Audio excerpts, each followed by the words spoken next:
प्यारे साथियों नमस्कार दोस्तों। आज पशु परिचर भर्ती में नॉर्मलाइजेशन व रिजल्ट को लेकर एक बहुत ही बड़ी अपडेट आई है। उससे पहले साथियों आप यहां पे देख पाएंगे कि नॉर्मलाइजेशन में कई विद्यार्थियों के अनुमान टूटे। देखो साथियों, जो ये न्यूज़ दिल्ली अखबारों की सुर्खियां बन रही हैं, इसका मतलब ये है कि कहीं ना कहीं भाई साहब इस भर्ती प्रक्रिया में नॉर्मलाइजेशन के कारण जो रिजल्ट जारी हुआ है उसमें स्टूडेंटों के साथ कहीं ना कहीं निश्चित तौर से अन्याय हुआ है।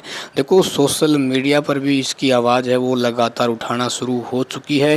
देखो दोस्तों, आप यहाँ सोच सकते हैं कि जब दो ही पारियों में यानी दो ऐसी पारियां रहेंगी, चौथी व छठी, यानी जिनके बच्चों का ही सबसे अधिक यानी 50% 2 गुना कट ऑफ में सिलेक्शन होगा, तो बाकी 4 पारियों के स्टूडेंट कहाँ जाएंगे।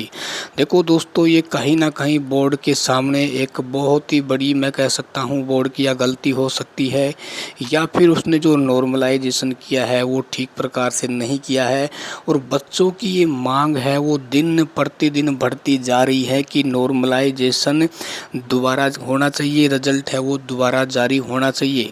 देखो साथियों, मैं आपको यहाँ बताना चाहूँगा, क्योंकि इस भर्ती प्रक्रिया को कंप्लीट होने में मेरा तो ये मानना है यदि इसी प्रकार की प्रक्रिया चलती रही तो 2026 आने में ज़्यादा समय नहीं लगेगा। क्योंकि यार आप एक बात बताओ, बोर्ड ने तो भाई साहब इसको महाकुंभ का मेला समझ लिया, इतने बच्चों को पास कर दिया। ये बताओ यदि वो 2 गुना या 3 गुना बच्चे को पास कर देते तो कम से कम ये तो होता, क्योंकि इन 3,84,000 में इतने बच्चे जिनके मान लो 126 प्लस जिनके राइट थे, आज वो इस भर्ती प्रक्रिया से ऐसे बाहर कर दिए गए जैसे उनको लगता है कि उनकी तो मेहनत है उसकी कोई वैल्यू थी ही नहीं।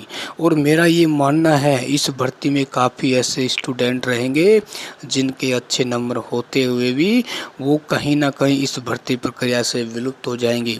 और ऐसे बच्चों का भी इसमें सिलेक्शन होगा जिसने शायद सपने में भी नहीं सोचा होगा, क्योंकि वो बच्चे अपने आप को बाहर मान चुके थे।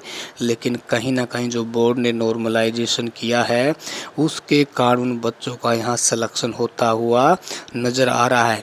देखो मेरा तो ये मानना है सबसे सीधा सा तरीका यही है, बोर्ड को दोबारा रिजल्ट जारी करना चाहिए और जितने नंबर बढ़ाए हैं इतने नंबर ना बढ़ा के कम से कम हार्ड शिफ्ट वाले बच्चे को आप 3 से 4 नंबरों का यहाँ पे क्या दे सकते हैं, उनको फ़ायदा दे सकते हैं। देखो तभी जाके बच्चों को यहाँ कुछ ना कुछ न्याय मिल पाएगा, नहीं तो जो उन्होंने मेहनत की है उस मेहनत पे ये मान के चलो लगभग पानी सा फिर गया है।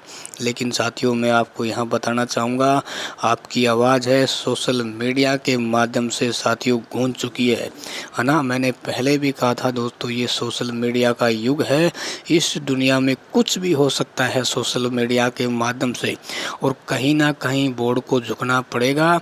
और देखो भाई, रिजल्ट दोबारा जारी हो या ना हो, लेकिन इतना ज़रूर है कि आने वाली भर्तियों में ये नॉर्मलाइजेशन प्रक्रिया बंद होनी चाहिए।